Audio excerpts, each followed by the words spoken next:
إن الحمد لله تعالى نحمده ونستعينه ونستغفره ونؤمن به ونتوكل عليه ونعوذ بالله من شرور أنفسنا ومن سيئات أعمالنا من يهد الله فلا مضل له ومن يضلل فلا هادي له وأشهد أن لا إله إلا الله وحده لا شريك له وأشهد أن سيدنا ومولانا محمدا عبده ورسوله اللهم صل على سيدنا ومولانا محمد وعلى آله وصحبه أجمعين.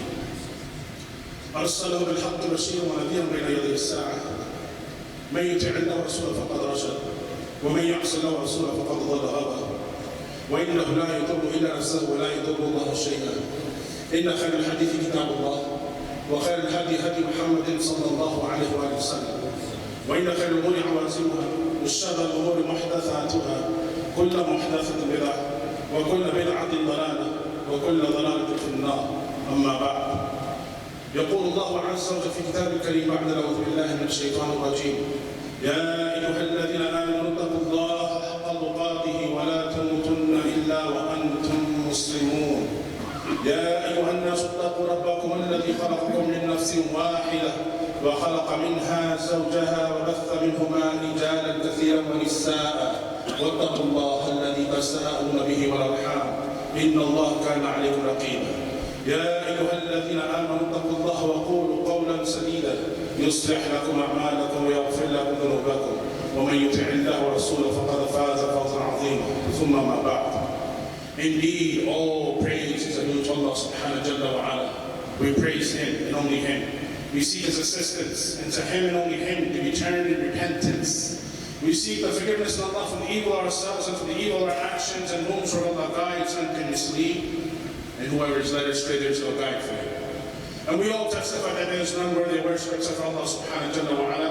And we all testify that Muhammad Rasulullah sallallahu alayhi wa sallam is the final and beloved messenger of Allah subhanahu wa ta'ala.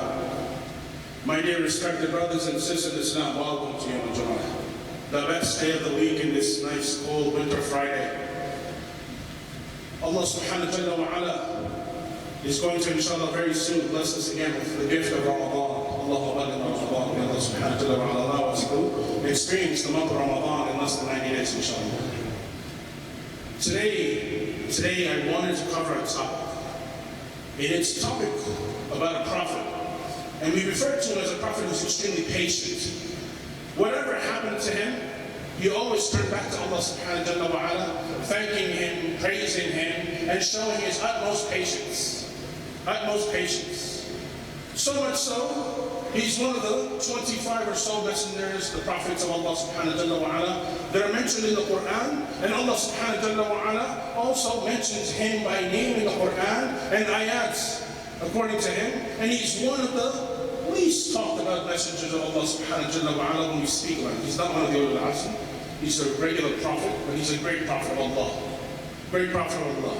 We are going to speak about the Prophet Ayub alayhi salatu wassalam. His descendancy is prophetic, meaning he comes from the lineage of the Prophet Ishaq alayhi salatu wassalam, which ultimately means that he comes from the lineage of Ibrahim alayhi salatu wassalam. His wife comes from the lineage of Yusuf alayhi salam, and many narrations mention that his wife's name was Rahma.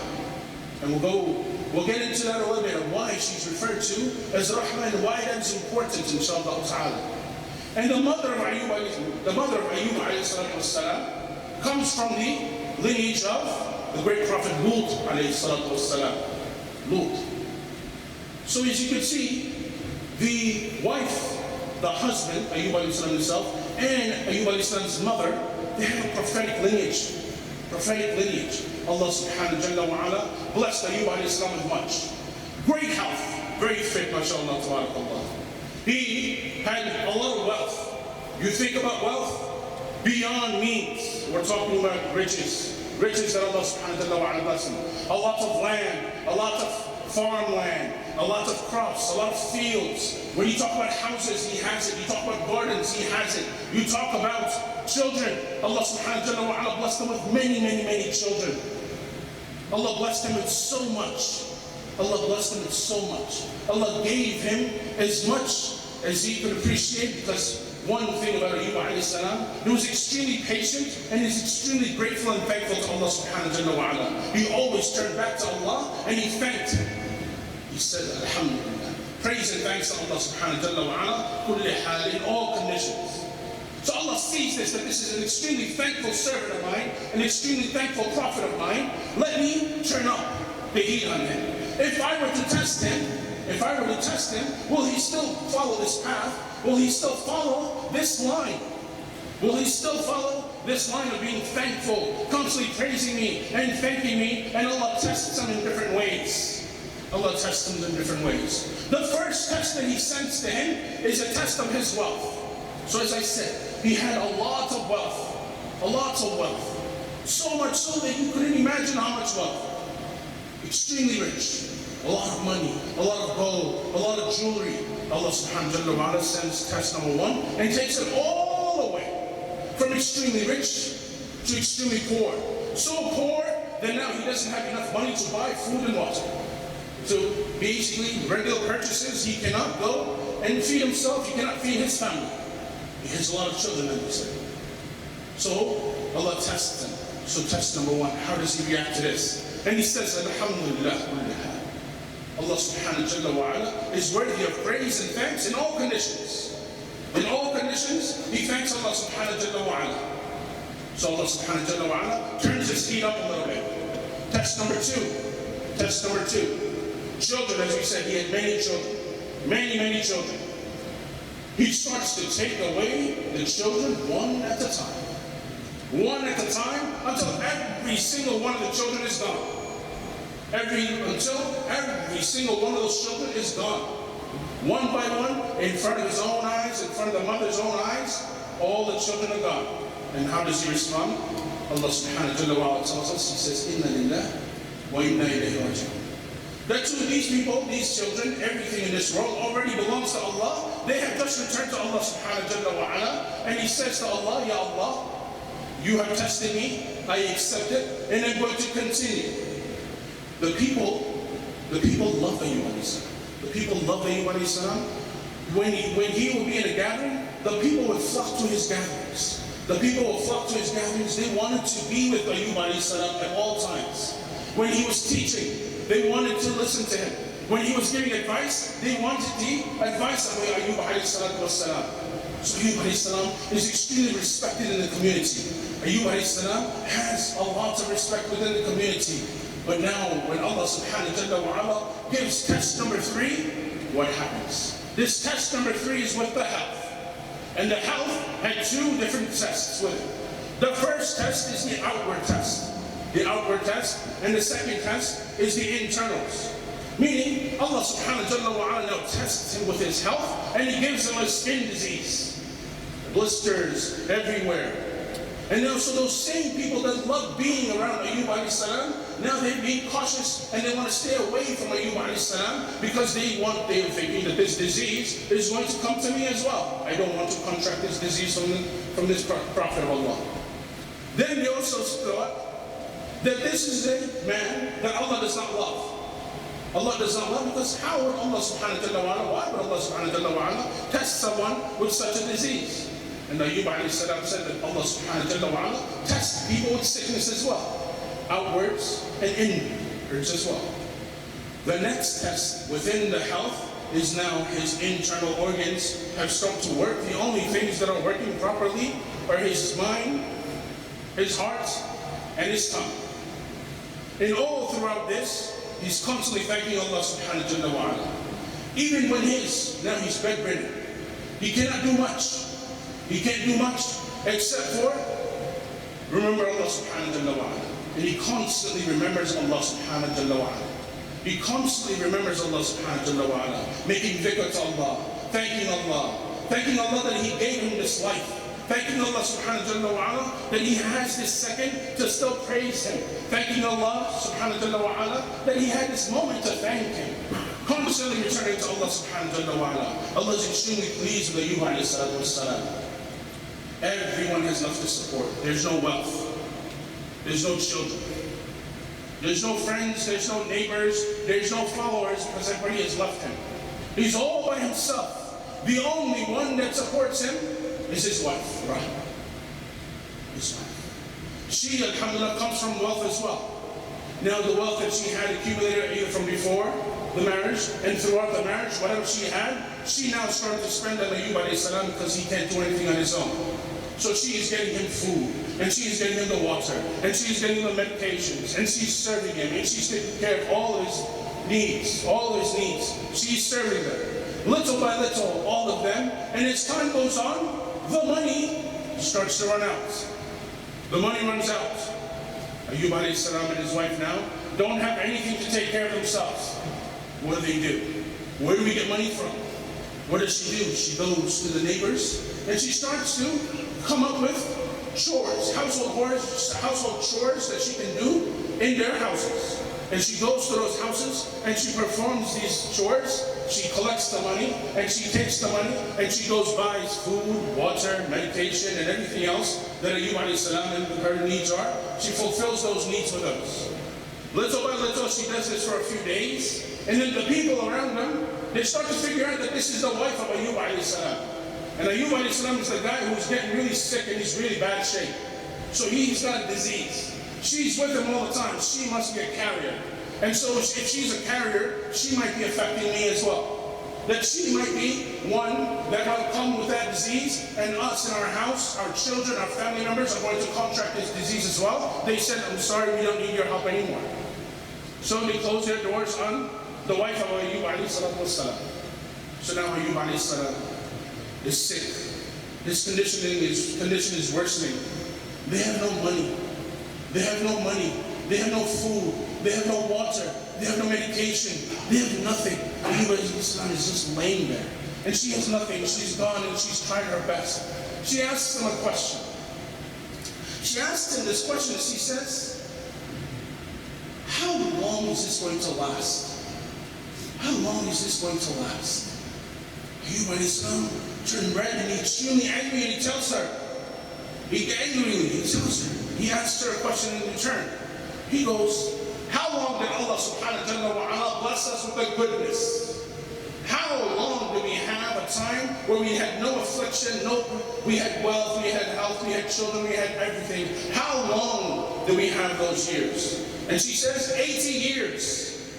80 years is really a full lifetime for many people. He says now, on the other side, how long has this affliction, how long has this trial from Allah subhanahu wa ta'ala been going on? How long has it been going on? And she says, the last 7 years. The last 7 years, this is something that has been affecting us. And he says, how can you ask me a question that how long will this last when we're not even up to par with the 80 years of goodness? 80 years of goodness, 7 years of trial, tribulation. He said they don't even equal each other. They don't equal each other. He's getting angry. She wasn't wrong for asking that question. She didn't commit a sin. All he was doing is he's basically complying with the decree of Allah subhanahu wa ta'ala. He's being patient, and all he's expecting out of her is to be patient. And because she wasn't patient, that's why he got angry. And in this moment of anger, because he's true to Allah subhanahu wa ta'ala, he said, if I get better, I'm going to whip you 100 times. I'm going to lash you lashes of 100. And he said that to her, and she walked away. Now, they still have no food. Ayub alayhi salam never ever complained to Allah. He was never frustrated with Allah subhanahu wa ta'ala. He never showed that frustration. He never showed that anger. He didn't say, Allah, why are you doing this to me? He's not doing any of this. He's being patient. And he's waiting his time. And he's remembering Allah subhanahu wa ta'ala. And he's praying to Allah subhanahu wa ta'ala on a regular basis. But he's not asking for any of this to be alleviated. So she needs food, she just wants to come back to her regular life. She doesn't need all the wealth. She wants to be able to go to work or do something and get that money so she can help Ayub alayhi salam. So she can help her family. They don't have the kids, they've gone through so much. And so what happens next? In that time, there was a practice of people selling their hair. People selling their hair.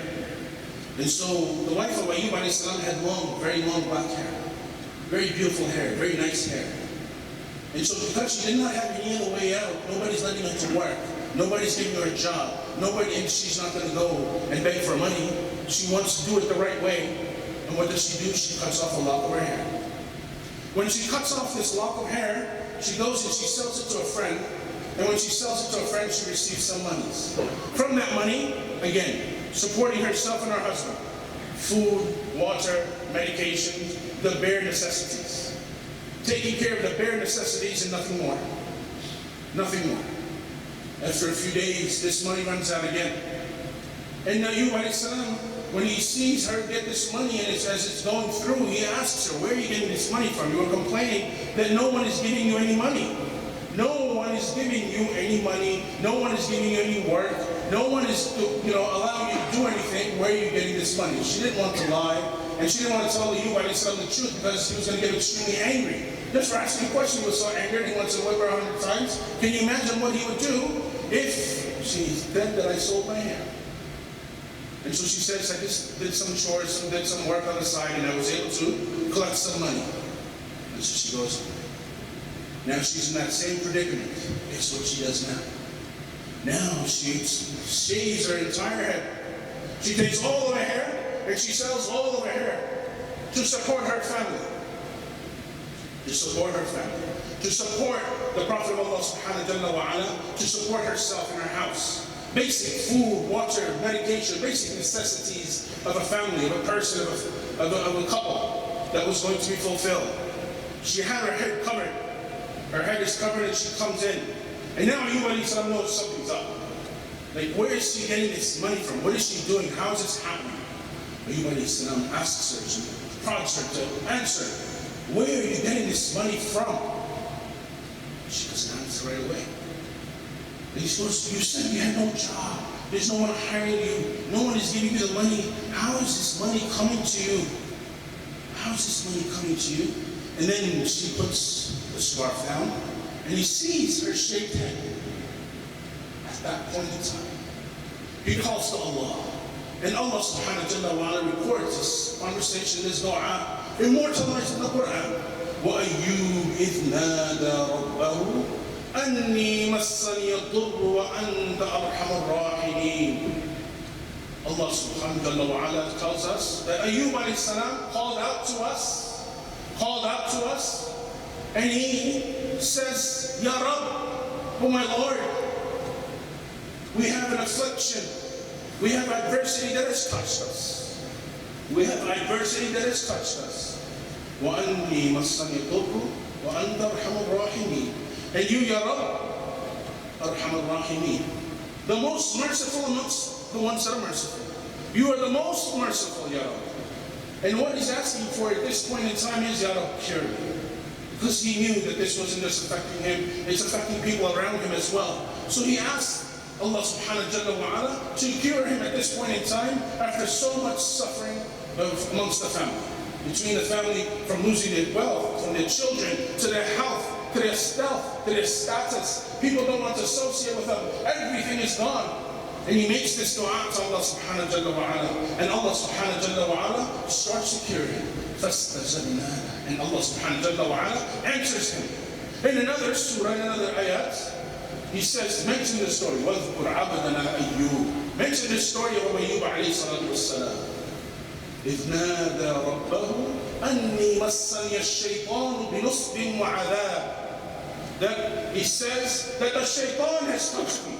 That the shaitan has touched me with an affliction, with a hardship, with torment. He's taken my wealth away. My wealth is gone. My children are gone. Everything is gone. Everything is gone. And then Allah subhanahu wa ta'ala shows him a way out. Allah subhanahu wa ta'ala answers him, and he says in the next verse, slam your foot on the ground. Slam your foot on the ground, and as he slams your foot on the ground, the water of spring gushes forth of cold water.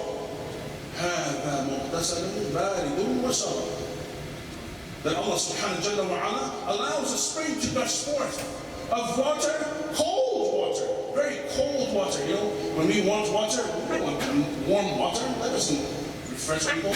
Nice, fresh, cold water, healthy spring, cold water. This is when we drink it. Allah subhanahu wa ta'ala tells him to bathe in it, to rub it on yourself. And as he's rubbing it, all his blisters, his skin disease is going away.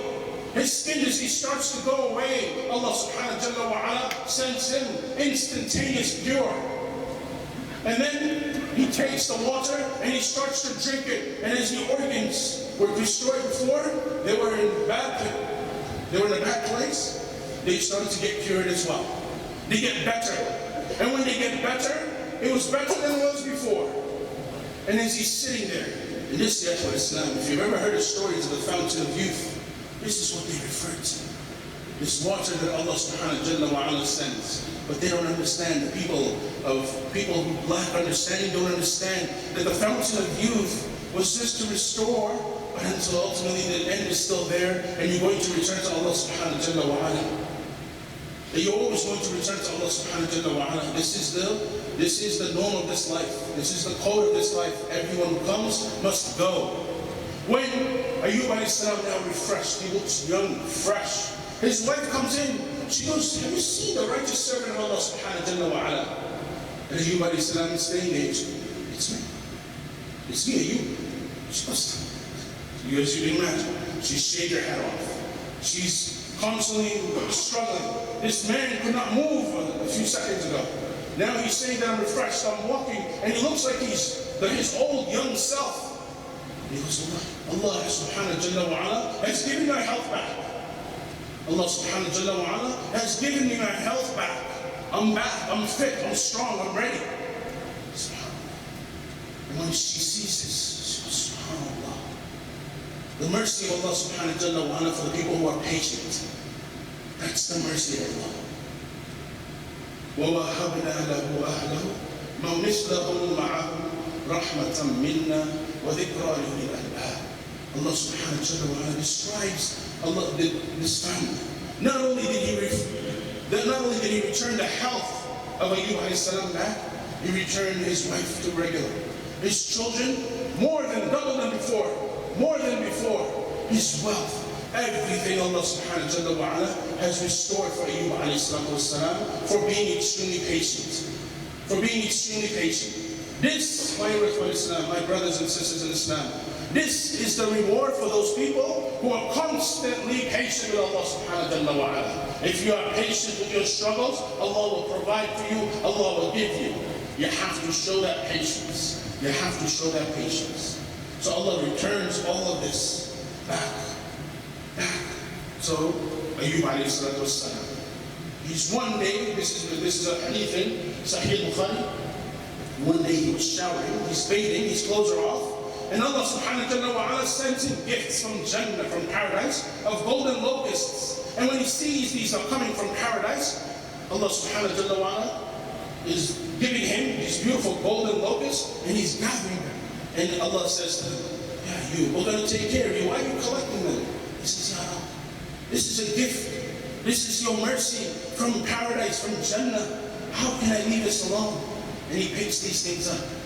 The final issue that's left is the lashing. He said, if I'm cured, he tells his wife that he's going to hit her, he's going to whip her 100 times. Because Allah subhanahu wa ta'ala knows that was based on his decree. Based on his decree, in the next thing he tells him the way out. ولا تحنث إنا وجدناه صابرا نعم العبد إنه أواب. Allah subhanahu wa ta'ala says, go to the garden and pick up fresh grass like branches and hit her with the grass, and it's going to tickle her basically. It's not going to hurt as all. It's not going to hurt her at all. What is going to happen is he's keeping his qasam. Do not go back on your oath. You made that oath that you're going to do it. You do it for the sake of Allah subhanahu wa ta'ala because you made that oath for Allah. And you commit the whipping, the lashing, because you did it for Allah. It happened.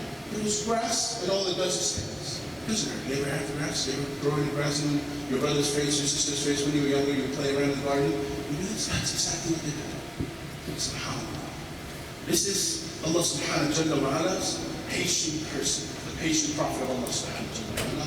Allah subhanahu wa ta'ala gives him precedence in the Quran. He talks about him in many verses of the Quran as being an extremely patient servant, an excellent servant of Allah subhanahu wa ta'ala, who showed the utmost patience with Allah subhanahu wa ta'ala, with his family, with everyone around him.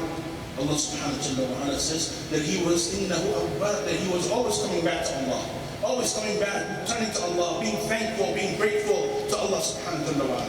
May Allah subhanahu wa ta'ala allow us to understand these lessons and implement them in our lives. وَقُولُ قَوْلِ هَذَا وَاسْتَغْفِرُ اللَّهَ لِي وَلَكُمْ وَلِسَائِرِ الْمُؤْمِنِينَ وَالْمُسْلِمَاتِ فَاسْتَغْفِرُوهُ إِنَّهُ غَفُورٌ رَحِيمٌ.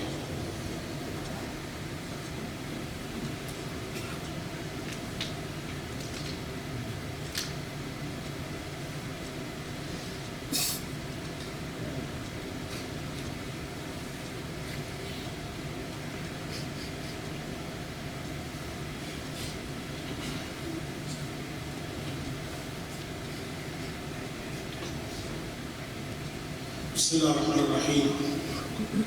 الحمد لله رب العالمين والعاقبة للمتقين والصلاة والسلام على من لا نبي بعد أما بعد. As we have a few minutes left, the things that we need to realize is patience is something that is very difficult, but it has many different levels as well. When you are tested with something, number one, you have to be patient with Allah subhanahu wa ta'ala and His commands. You cannot go away when things become difficult, work becomes longer, and work becomes more difficult, or family life becomes difficult, and then you stay away from Allah, and you stop praying, and you stop fasting, and you stop giving zakah and sadaqah and all this. You always have to stay strong to Allah subhanahu wa ta'ala. Be patient with the test that Allah subhanahu wa ta'ala has sent you. Number one. Number two, you need to be patient with yourself. You yourself sometimes put you into a lot of different difficult situations. Many times you overreact. Many times we react to a situation too quickly. We do not take time to ponder, to understand the situation. We need to understand the situation. Make dua to Allah subhanahu wa ta'ala. Come out with a plan and follow the prophetic way. Sallallahu alayhi wa sallam. Third, being patient around you, people around you, your wife, your children, and then your neighbors and your community members, and the masjid, and everyone else around you. You need to be patient with them as well. You need to show and exhibit this patience at all times with everyone around you. People are angry, people are not happy, people are going through things, and you don't want to be the one that upsets them and makes them go absolutely array. You want to try to keep yourself calm at all times. Calm at all times, and remember that Allah subhanahu wa ta'ala is our focal point.